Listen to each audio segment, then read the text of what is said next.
Olá, irmãos. Saúde cada um de vocês com a graça e a paz do nosso Senhor Jesus Cristo também.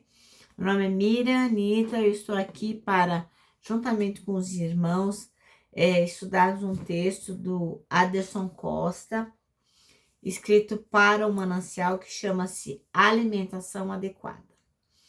Lembrando que o manancial é um devocional diário produzido pela União Feminina Missionária Batista do Brasil, que oferece para a gente meditações baseadas na Bíblia, que é a palavra de Deus, uma meditação para cada dia do ano.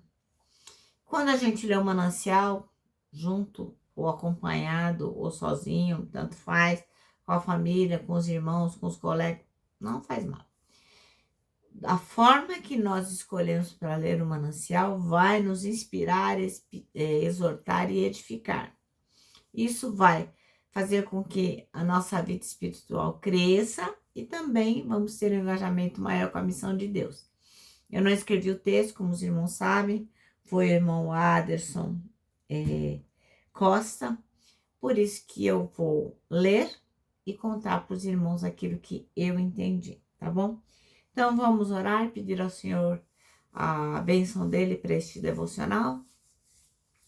Senhor, hoje nós vamos estudar sobre alimentação adequada, que nós possamos estar cada vez mais expostos a comer a comida sólida e espiritual.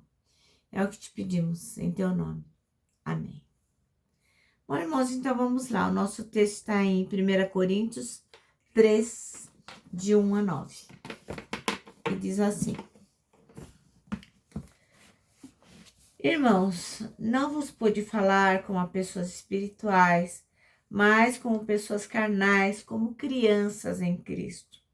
O que vos dei para beber foi leite, e não alimento sólido, pois não podeis recebê-lo, nem ainda agora podeis, porque ainda sois carnais. Visto que campei entre vós todo tipo de inveja e discórdias, por acaso não estáis sendo carnais, vivendo de acordo com os padrões exclusivamente mundanos?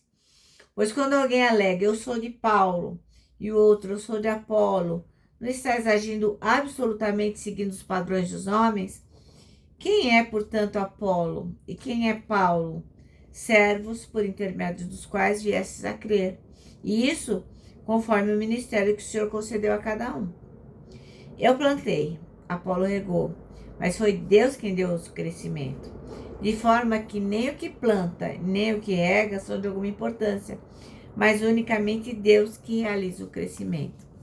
O que planta e o que rega ministram de acordo com o propósito, e cada um será premiado segundo o seu próprio trabalho. Porquanto nós somos colaboradores de Deus, vós sois a lavoura de Deus e o edifício de Deus. Amém?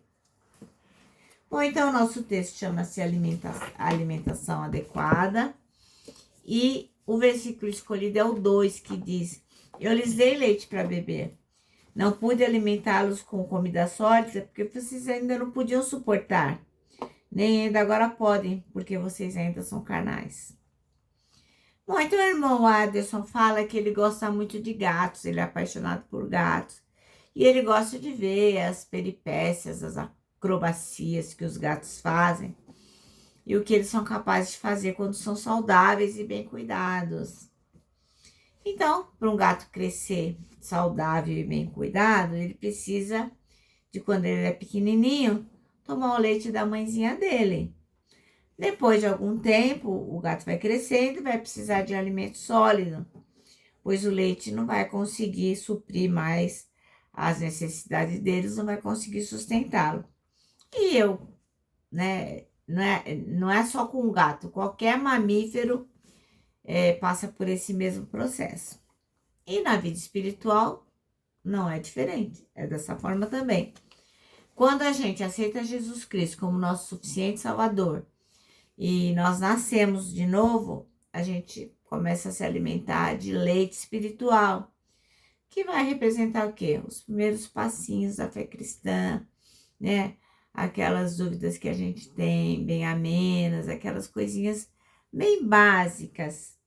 E aí, com o passar do tempo, a gente precisa de um estudo mais aprofundado a respeito das coisas da fé, das realidades de Jesus, daquilo que ele tem para nós, né? A gente não pode só ficando lá naquela, acabei de nascer, não, nós vamos ter que ter alimentos mais sólidos. E aí, o irmão Paulo lembra ao pessoal lá de Coríntios que apesar deles já terem um bom tempo que eles tinham se convertido, que eles tinham aceitado Jesus, eles não tinham se desenvolvido de um modo adequado para receber o quê? Um alimento mais sólido. Por quê? Porque eles ainda eram carnais. Aí a gente pensa assim, mas carnal é aquele que fica praticando pecados, assim, relativos à carne, né? Que fazem coisas totalmente contrárias à vontade de Deus, coisas sexuais, sei lá, adultério, sei lá o que passa pela cabeça da pessoa quando fala que alguém é carnal. Mas, na verdade, o que a gente tem que ter em mente é assim, que nem sempre é dessa forma. Porque ser carnal pode ser pensar em coisas e agir como se a gente não tivesse aceitado Jesus, né? Como se Jesus não controlasse a nossa vida. A gente continua fazendo as coisas do jeito que a gente acha que tem que fazer, do jeito que a gente acha que é certo. A gente aceita Jesus no nosso carro, no carro da vida, mas para ele andar no banco do carona. Então, meus irmãos, minhas irmãs, para a gente crescer na fé, a gente tem que confiar que Deus é quem está, no comando da nossa vida, no comando do carro, né? Nessa metáfora aí que nós estamos usando. Porque Jesus Cristo sabe exatamente daquilo que precisamos. Então, ele não vai dar nem alimento a mais e nem a menos. Ele vai dar aquilo que a gente precisa para crescer, para se sustentar, para fazer as coisas de modo correto. Então, se você já recebeu Jesus Cristo como seu único e suficiente Salvador, e aliás, se não fez isso, faça isso agora. Vai lá no cantinho, faz uma oração, fala: Jesus, eu reconheço o seu sacrifício na cruz. Eu reconheço quem eu sou e que o Senhor é Deus. Faz essa oração, meu irmão. Faz essa oração. Em nome de Jesus, ele vai te perdoar e ele vai te aceitar na família dele. Então, se você já experimentou o novo nascimento e tá ainda que nem um nenezinho se alimentando de leitinho, pode parar. Começa a cavar mais fundo para encontrar as verdadeiras maravilhas dos tesouros que Deus tem para você, tá bom? E, de novo, se você não se posicionou ao lado de Jesus, a hora é agora. Começa a tomar seu leite para depois ter um alimento mais reforçado. E eu vou aqui terminar o nosso manancial. Ele termina assim, a palavra de Deus provê alimento sólido e nutritivo para a nossa vida espiritual, ok? Bom, então agora eu vou terminar deixando aqui meu abraço diário de urso, lembrando que para nós que sabemos que precisamos da alimentação adequada, para nós o abraço dá super mega certo. Quero que vocês se lembrem também do nosso versículo deste ano, que é 1 Tessalonicenses 5,9, que diz: porque Deus não nos destinou para a ira, mas para recebermos a salvação por meio de nosso Senhor Jesus Cristo. E agora sim, agora eu vou me despedir com a frase do ano, que é: não tema, Deus já está lá